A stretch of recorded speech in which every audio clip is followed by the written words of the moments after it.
할렐루야. 네, 여러분 반갑습니다. 오늘도 하나님의 은혜를 사모하며 이 자리에 나오신 성도님들 가운데 주님의 평강이 가득하시기를 소망합니다. 자, 요즘 뉴스나 주변 이야기를 들어보면 치매로 고통받는 가정이 정말 많은 것 같습니다. 내가 평생 사랑했던 사람, 또 평생 쌓아온 추억을 잊어버린다는 것 참 서글픈 일입니다.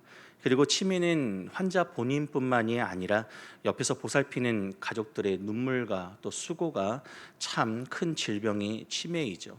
주변을 돌아보면 지쳐 있는 그런 치매 환자 가족들이 참 많은데요.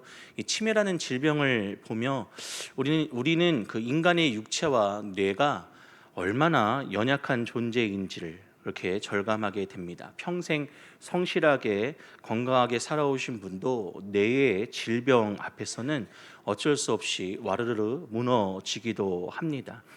그런 모습을 보면은 이가 젊었을 때는 참 총명하셨는데 야 이렇게 한순간에 기억을 잃으시고 이렇게 병으로 참 인생이 무너지는가 그런 아쉬움이 들기도 합니다.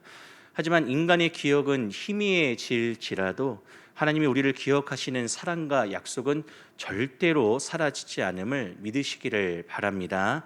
그래서 세상 모든 것을 잊어버리는 순간이 와도 우리 안에 계신 성령님을 통해서 새겨진 주님의 기억은 우리 안에 영원할 줄로 믿습니다. 제가 왜 이런 얘기를 하냐면은 요 며칠 전이라고 하면 안 되지. 얼마 전에 제가 들은 이야기입니다. 어느 집에 어느 가정에 있었던 이야기입니다. 우리 집 이야기가 아니라 저희 집 얘기가 아니라 어느 집 가정 이야기입니다. 이렇게 아내가 집에서 한참 분주하게 무언가를 찾고 있는 거예요. 그래서 뭘 찾아? 라고 물었더니 아니 내가 방금 전까지 썼다가 벗어놓은 안경이 없어졌어 하면서 안경을 막 찾아 헤매는 거예요. 뭐 전화를 해서 찾을 수도 없잖아요. 핸드폰 잃어버린 거면은 뭐 전화라도 걸어봐서 뭐 핸드폰 소리가 울리면 저기 있나 보다 할 텐데 이 안경은 어디 있어? 그러면 여기 있어요 할 수도 없고 핸드폰처럼 울리는 것도 아니고 그러니까 이제 온 가족이 저희 가족이 아닙니다. 온 가족이 같이 이렇게 안경을 찾는 겁니다. 안경을 한참 찾아다니는데 못 찾겠는 거예요. 와, 안경이 어디인지 모르겠어요.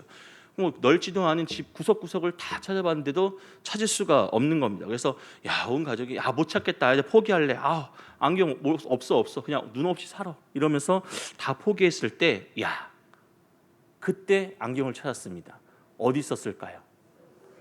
안경이 여기 있었어요. 네, 안경이 여기 있었어요. 여기 안경을 두고 안경이 없어. 저희 집 얘기 아닙니다. 네, 어느 집 들은 얘기예요. 오해 없으시기를 바랍니다. 참 이런 일이 있습니다. 정말.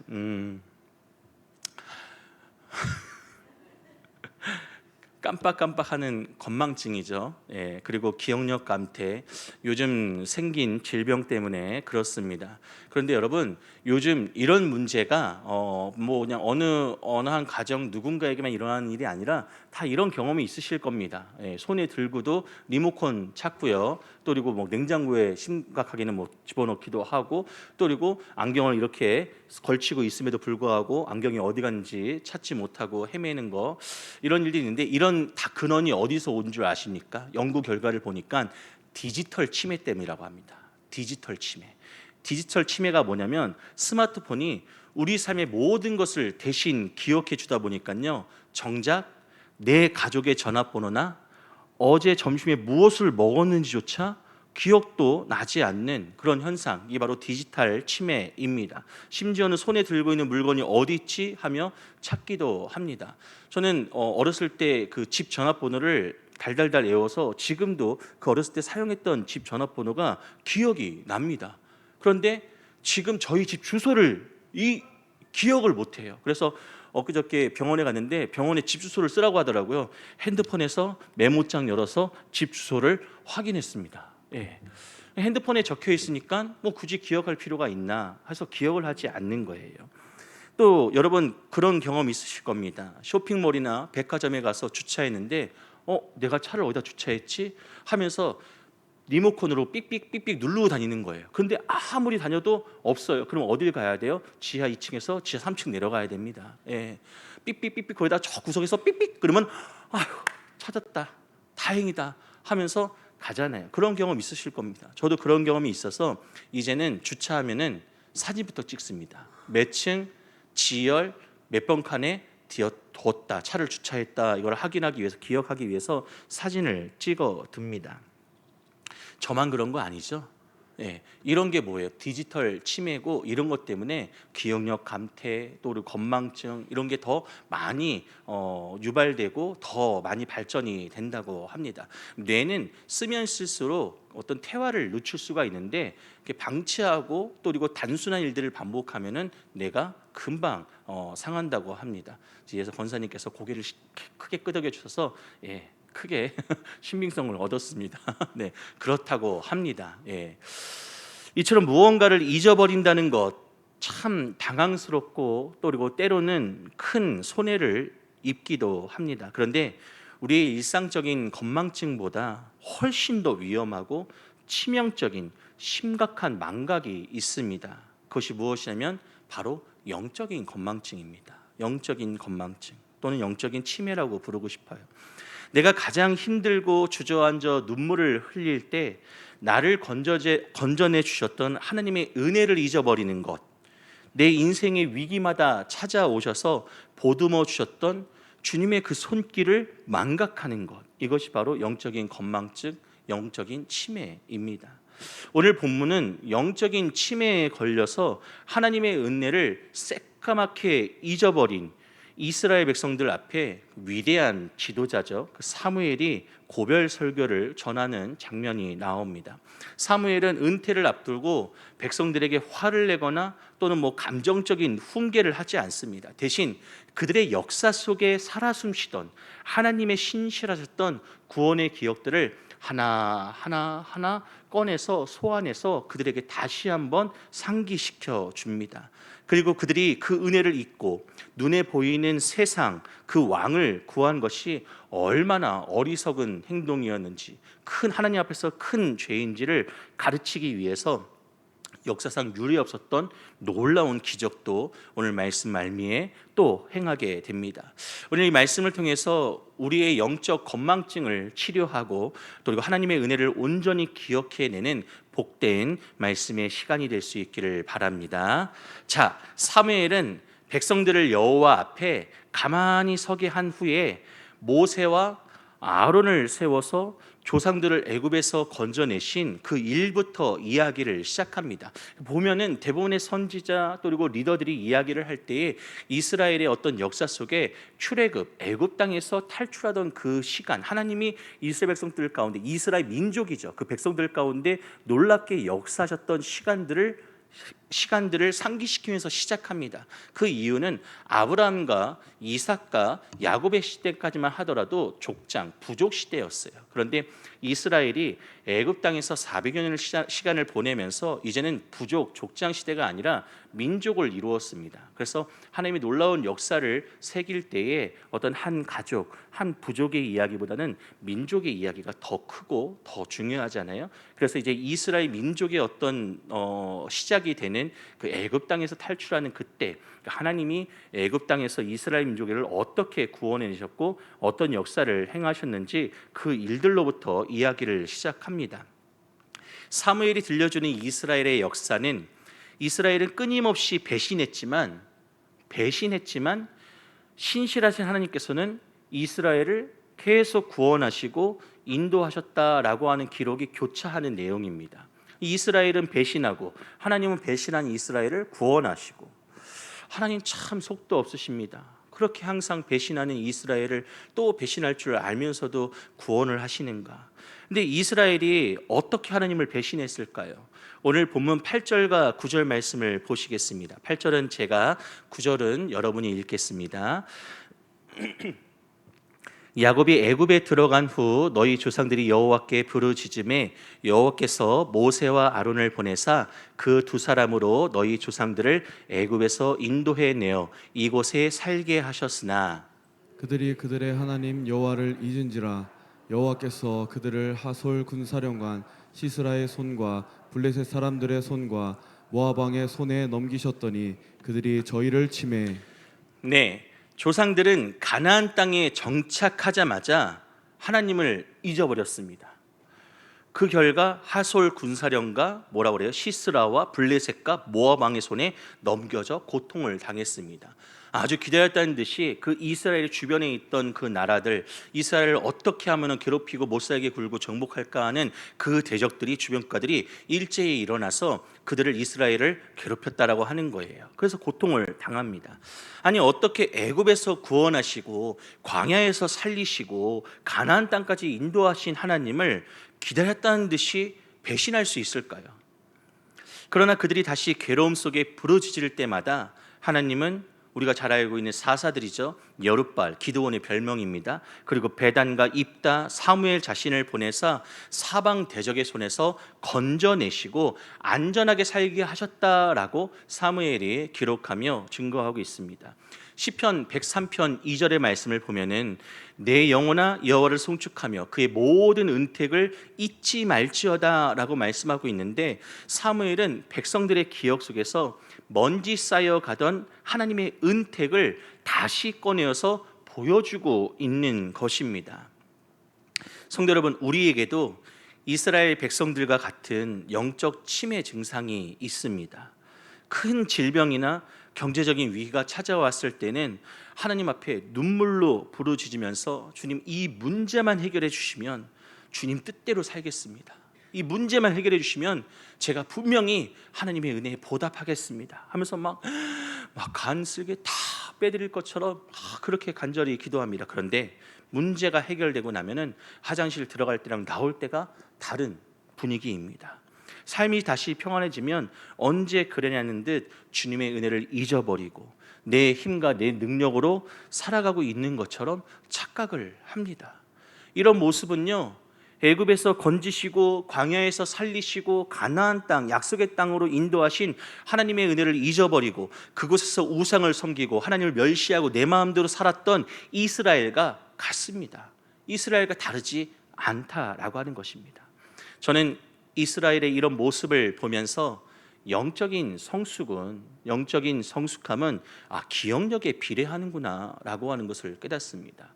하나님의 은혜를, 또 하나님이 나의 삶 가운데 어떻게 도우셨는지 그것을 기억하고 잊지 않는 것, 매 순간순간 곱씹으면서 감사할 수 있는 것, 감사하는 것이 바로 영적인 성숙함, 믿음의 성숙의 정도이구나 라고 하는 것을 깨닫습니다. 명심하십시오. 오늘 내 삶이 평안하다면 그것은 내 능력으로 이룬 평안이 아닙니다. 지난날 나를 위해서 일하셨던 하나님의 신실하신 은혜가 있었기 때문에 지금 평안한 것임을 여러분 깨달으시기를 바랍니다. 그래서 평안하면 하나님 감사합니다. 좀 불편하면 하나님 도와주세요. 다시 평안하면 하나님 도와주셨군요, 감사합니다. 이것을 매 순간 잊지 않고 깨닫고 감사하는 자의 그 믿음이 성숙하고 성숙한 믿음 가운데 하나님의 은혜를 더 부어 주실 줄로 믿습니다. 이것이 바로 선순환이죠. 선순환. 그런데 반대로 이스라엘은 어땠습니까? 하나님 앞에서 범죄합니다. 우상을 섬깁니다. 바알들과 아스타로스를 섬겼다고 합니다. 하나님을 대적하고 하나님 없이 살았습니다. 그런 이스라엘을 향하여 하나님께서 심판하십니다. 그 이스라엘이 고통 가운데 회개합니다.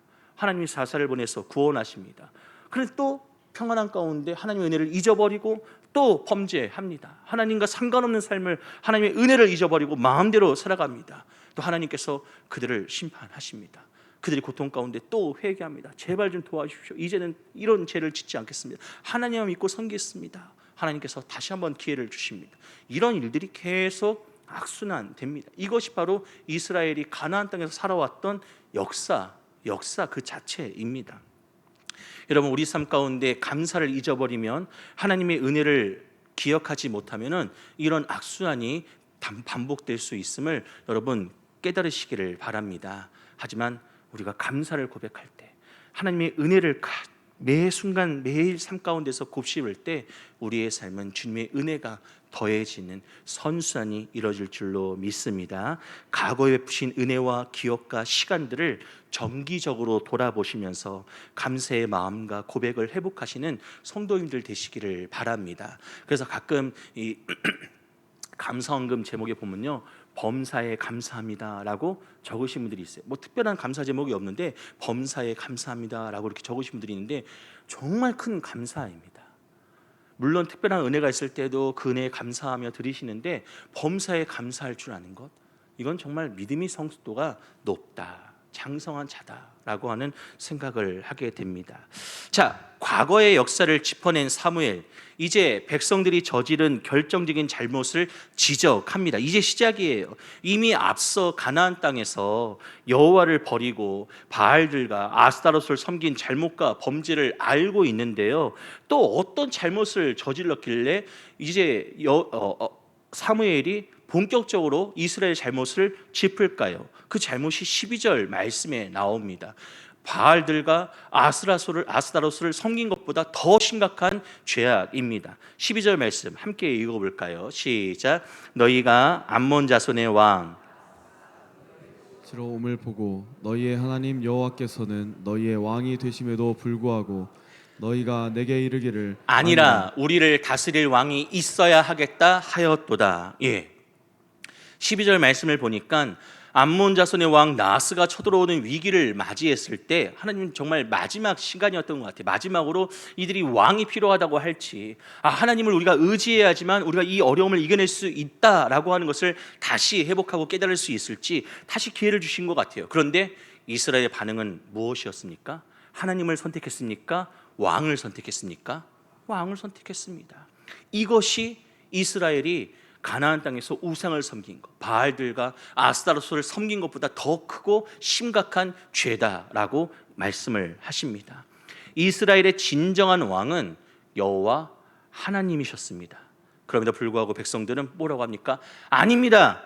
우리를 다스릴 왕이 있어야 하겠습니다 라고 소리쳤습니다. 위기가 오자 하나님을 신뢰하기보다 이웃 나라들처럼 눈에 보이는 군사력, 시스템, 강력한 영웅, 왕을 더 의지하고 싶었던 것입니다. 그럼에도 하나님은 자비로우셔서 13절 말씀에 보니 이제 너희가 구한 왕, 너희가 택한 왕을 보라. 여호와께서 너희 위에 왕을 세우셨느니라 라고 말씀하십니다. 그들이 구한 왕을 허락하시고 사울을 세워주셨습니다.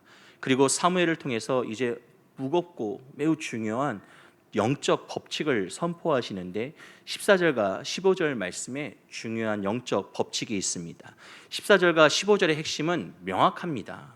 너희가 왕을 세웠을지라도 너희와 너희의 왕이 여호와를 따르고 명령을 잘 들으면 어떨 것이에요? 살 것이지만 만약 여호와의 목소리를 듣지 않고 명령을 거역하면은 여호와의 손이 너희 주상들을 치신 것 같이 너희도 치실 것이다 라고 말씀하시는 거예요. 그러니까 왕을 세웠지만 그 왕과 너희가 여호와 하나님의 말씀을 잘 들으면 살 수 있어. 하지만 왕이 세워졌음에도 불구하고 너희와 왕이 하나님의 말씀을 잘 듣지 않으면 그 이전보다 더 심각한 문제를, 그런 아픔을, 어려움을 겪게 될 거야 라고 말씀하고 있습니다.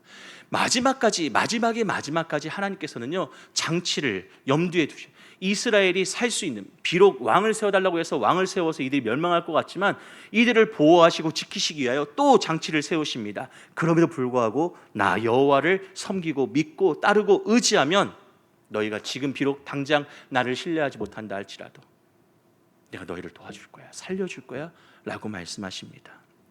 그 무겁고 중요한 영적 법칙의 말씀 우리 입으로 직접 읽어보겠습니다. 14절과 15절 말씀입니다. 시작. 너희가 경외하여 그를 섬기며 그의 목소리를 듣고 여호와의 명령을 거역하지 아니하며 또 너희와 너희를 다스리는 왕이 너희의 하나님 여호와를 따르면 좋겠지만은 너희가 만일 여호와의 목소리를 듣지 아니하고 여호와의 명령을 거역하면 여호와의 손이 너희의 조상들을 치신 것 같이 너희를 치실 것이라.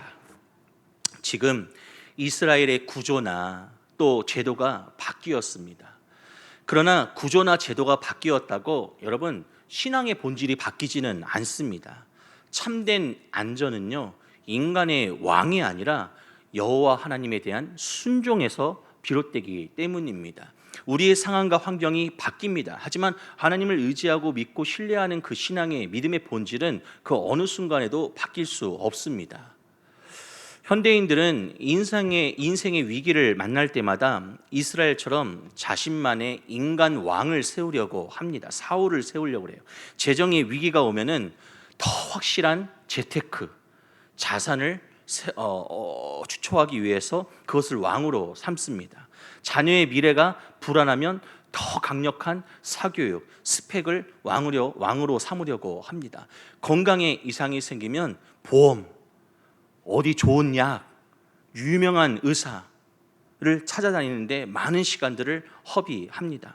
시스템을 바꾸고 눈에 보이는 대안을 마련하면 내 삶이 안전해질 것이라고 그렇게 믿기 때문입니다. 물론 마음으로는 위로와 안정감을 느낄 수는 있겠죠. 하지만 본질은 해결되지 않습니다.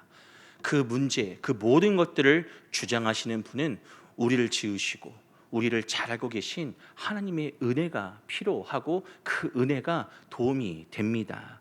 여러분, 시스템이 바뀐다고, 구조나 제도나 환경이 바뀐다고 우리의 신앙의 본질이 바뀌어서는 안 됩니다. 물론 지금 말씀드린 것처럼 재정의 위기가 오고 자녀의 미래가 불안하고 또 건강에 문제가 이상이 생길 때에 우리가 할 수 있는 여러 가지 일들을 모색할 수 있습니다. 그런데 그것이 하나님을 신뢰하고 의지하는 것보다 더 앞서서는 안 된다라고 하는 사실입니다. 우리의 마음이 어디에 더 쏠려 있는지를 보면 알 수 있지 않습니까?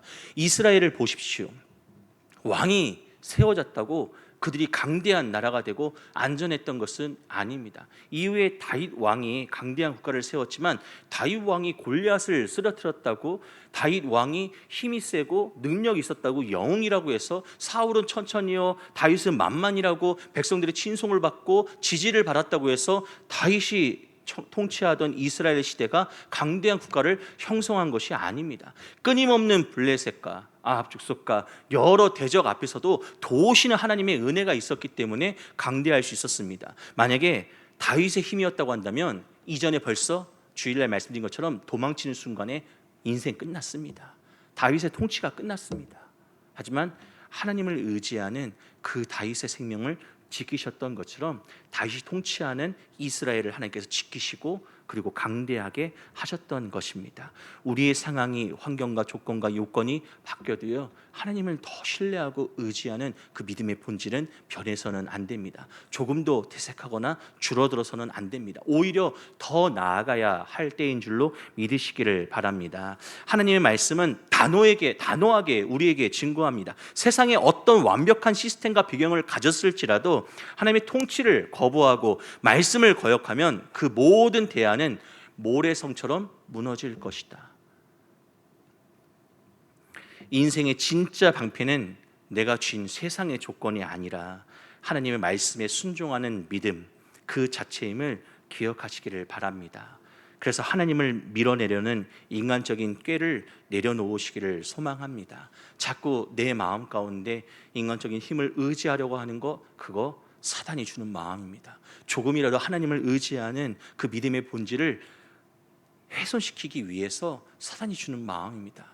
그 시간을 욥과 같이 이겨내야 됩니다. 다윗과 같이 이겨내야 됩니다. 요셉과 같이 이겨내야 됩니다. 하나님께로 향하여 도망쳐야 합니다. 그것이 살 길입니다.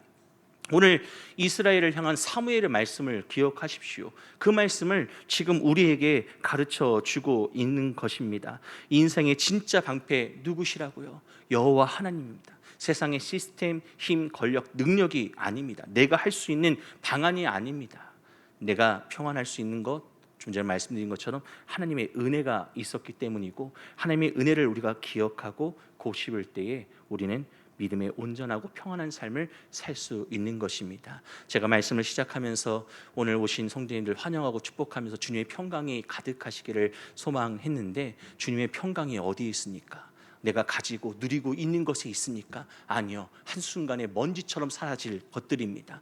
내일 당장 주님이 부르시면은 내 손에 붙잡을 수 있는 것이 아닙니다. 하지만 하나님께서 예수 그리스도를 통하여서 허락하신 그 영생의 소망과 기쁨은 사라지지 않는 것이며, 하나님 생명책의 기록에 내 이름은 내가 아무리 잊어버리려고 해도 잊혀지지 않는 내 마음에 하나님의 그 손에 성령의 능력으로 기록된 이름이고 은혜이고 구원의 놀라운 역사인 것을 여러분 믿으시기를 바랍니다.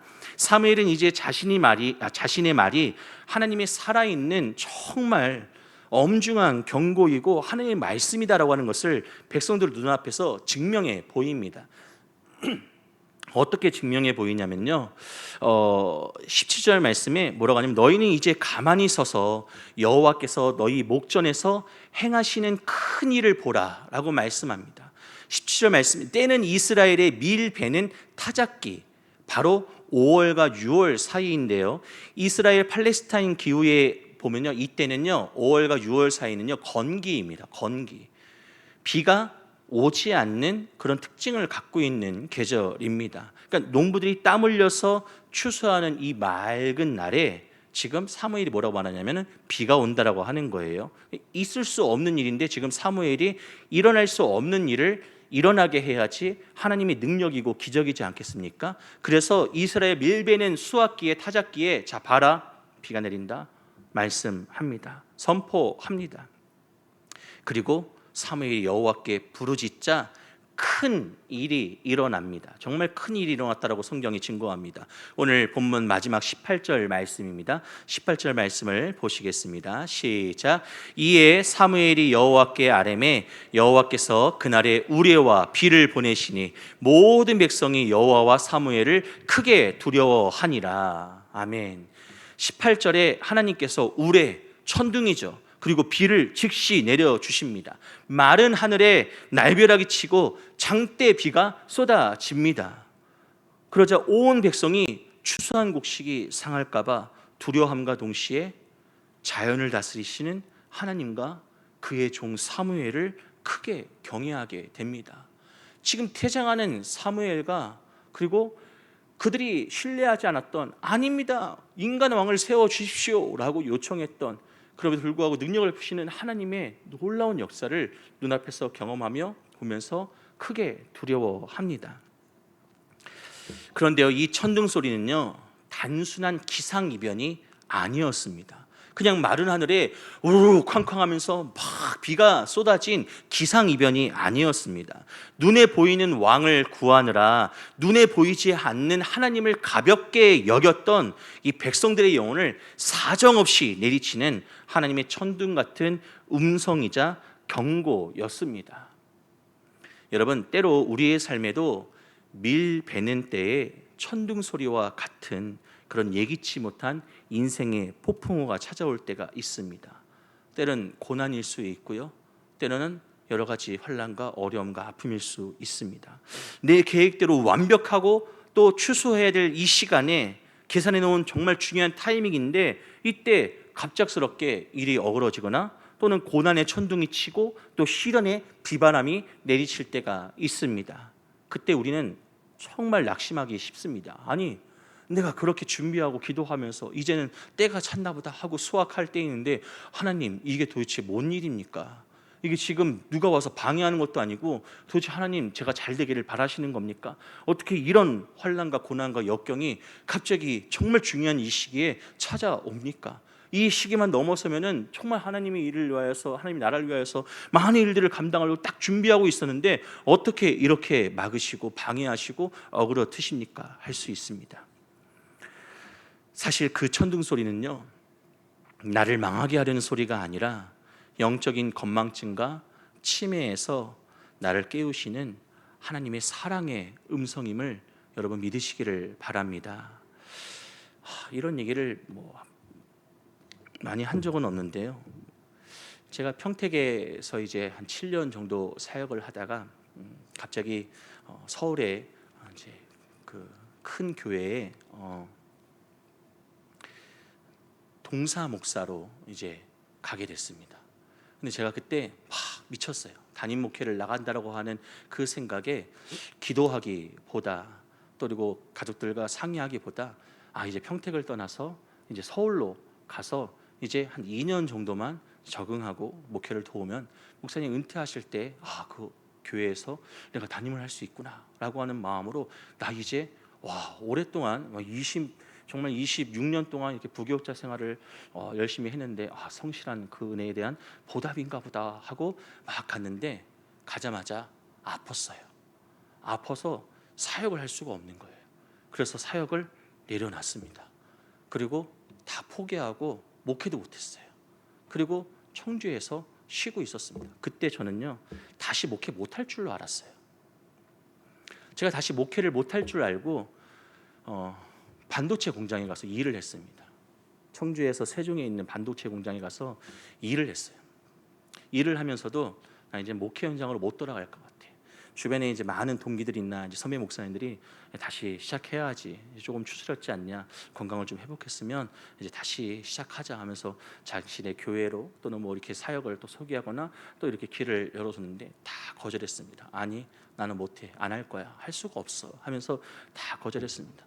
그렇게 세종에서 반도체 공장에서 이렇게 밤을 새고 일을 하고 이제 3교대가 아니죠. 이제 3일 뭐 근무하면은 이제 그 다음에 하루 쉬고 바로 이제 또 이제 낙밤이 바뀌는 거예요. 제일 힘들었을 때가 주일날 아침 8시에 퇴근해서 교회 가는 겁니다. 근데 교회를 가서 주일날 예배를 드리는데 너무 피곤한 거예요. 눈을 뜨고 있는데 이 눈 뜨고 있는 게 제가 아니에요. 눈을 뜨고 있는지 눈을 감고 있는지 알 수가 없어요. 설교 말씀이 안 들려요. 와, 그때 알았어요. 아, 성도님들이 일주일 동안 진짜 고생하시다가 주일날 정말 피곤한 몸을 이끌고 이렇게 오시는구나. 또는 주중에 정말 예배 가운데 오시는구나. 그때 알았어요. 전에는 당연한 줄 알았어요. 예배 때 오시는 성도님들 당연히 와야지라고 생각을 했어요. 그런데 그 시간을 겪고 난 다음에 당연한 것이 하나도 없더라고요. 다 은혜였어요. 너무 감사했고 고마웠고 참 뭐 여러 가지 다 하나님께 베푸시는 은혜처럼 느껴졌습니다. 그런데 그렇게 꽤 오랜 시간 이렇게 있다가 뭐 거두절미하고 대전에서 연락이 온 거예요.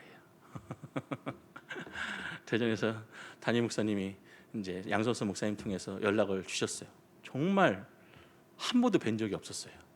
한 번도 뵌 적이 없었는데 굳이 뵌 적이 있다 치면은 그 군산에서 사역할 때에 그 장로님 초대로 어디 가서 식사를 하는데 거기에 오셔가지고 저 멀리서 이렇게 인사하고 가시는 모습, 그거 한번 이렇게 뵌 적이 있는 것 같아요. 한 번도 인사한 적이 없는데 제 상황과 어떤 환경이 되게 안타까우셨나 봐요. 그래서 양선수 목사님 통해서 이렇게 불러주셨는데 그때는 안 하겠습니다, 못 하겠습니다, 아닙니다 하고 거절을 하질 못했어요. 오히려 하나님께서 예비하신 것 같고 되게 따뜻한 위로와 또 은혜를 경험할 수가 있었어요. 그래서 기회가 주어진다면은 대전에 와서 목회를 할 수 있었으면 좋겠습니다 했는데 기회가 주어졌어요. 그래서 대전으로 오게 되는데 저희 가족들이 항상 얘기를 해요. 그리고 항상 가족들과 또 친구들과 얘기를 할 때 대전에 온 것이 하나님의 은혜더라. 나는 서울에서 목회를 못 하게 됐을 때, 아팠을 때, 병들었을 때, 그만뒀을 때, 다 내려놨을 때, 야, 이게 도대체 뭔 일인가 했는데 하나님께서 나를 사랑하셔서 나의 목회를 더 열어주시고 또 위로하시고 더 힘을 경험할 수 있는 기회를 주시려고, 배우게 하시려고 그렇게 기회를 주셨구나. 오히려 그렇게 막 내 욕심을 따라 갔던 시간이 아니었고 내게 유익한 것이 아니라서 멈추고 브레이크를 거셨던 시간이구나라고 하는 것을 뒤늦게 깨달았습니다. 여러분, 목회자에게 있어서 목회를 할 수 없다라고 하는 것, 그만두고 앞으로도 기대를 할 수 없다라고 하는 것, 정말 세상이 다 무너지는 것과 같은 기분이지 않겠습니까? 근데 여러분이 느끼시는 그런 상황이 무엇인지 저는 다 알 수 없습니다. 하지만 이런 일들이 일어날 거라고 생각이 듭니다. 어떻게 이렇게 막힐 수가 있지? 어떻게 이렇게 다 준비됐는데 망할 수가 있지? 하나님 정말 날 사랑하시는 게 맞나? 하나님이 나를 도우시는 것이 맞나? 라고 하는 의심이 들 때가 있습니다. 그때 여러분, 인생의 맑은 날에 찾아온 영적 천둥소리, 비를 경험하실 때 지금 나를 깨우는 하나님의 소리구나라고 깨닫고 믿으시기를 바랍니다. 지금 일어나야 됩니다. 지금 비가 내려서 추수한 것을 잃게 되더라도 그래도 하나님을 기억하고 만나는 것이 결국 내가 살 길입니다. 지금 당장은 몰라도 지나고 나면 알 수가 있습니다. 근데 지금 당장 낙심하시고 서운해하지 마시고 실망하지 마십시오. 주님께서 우리를 너무너무 사랑하셔서 우리가 잘 되는 길을 예비하시지, 우리가 못되고 안 되고 망하는 길을 예비하시지 않으십니다. 우리가 그때 경험할 것은 주님의 주권 앞에 겸손히 엎드리는 것, 하나님을 경외하는 그 신앙을 회복하는 것이 필요합니다. 우르르 쾅쾅 갑자기 나에게 천둥 소리가 들리고 비가 내린다. 어떻게 이런 시간이 있을 수 있을까 할 때 깨우는 소리구나, 나를 깨우치는 소리구나 라고 믿으시고 깨달으시기를 바랍니다.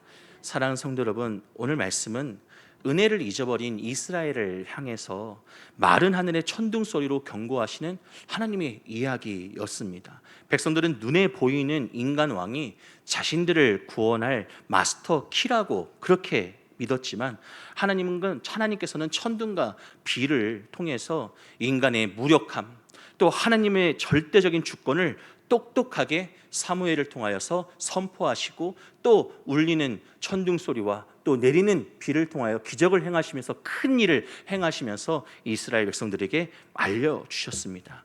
우리에게 이 무서운 천둥 소리를 은혜의 찬송으로 바꾸어 주시는 참된 왕이 계십니다. 바로 예수 그리스도이십니다. 예수님은 우리가 하나님을 배신하고 세상의 정욕을 왕 삼아서 살아가던 그 죄인들이었을 때에도 그럼에도 불구하고 우리를 치셔야 될 심판의 우레와 비를 다 몸소 십자가에서 다 맞아 주셨습니다. 진노의 천둥 소리를 십자가의 사랑으로 덮어주시고 우리에게 참된 구원과 평안을 선물해 주셨습니다.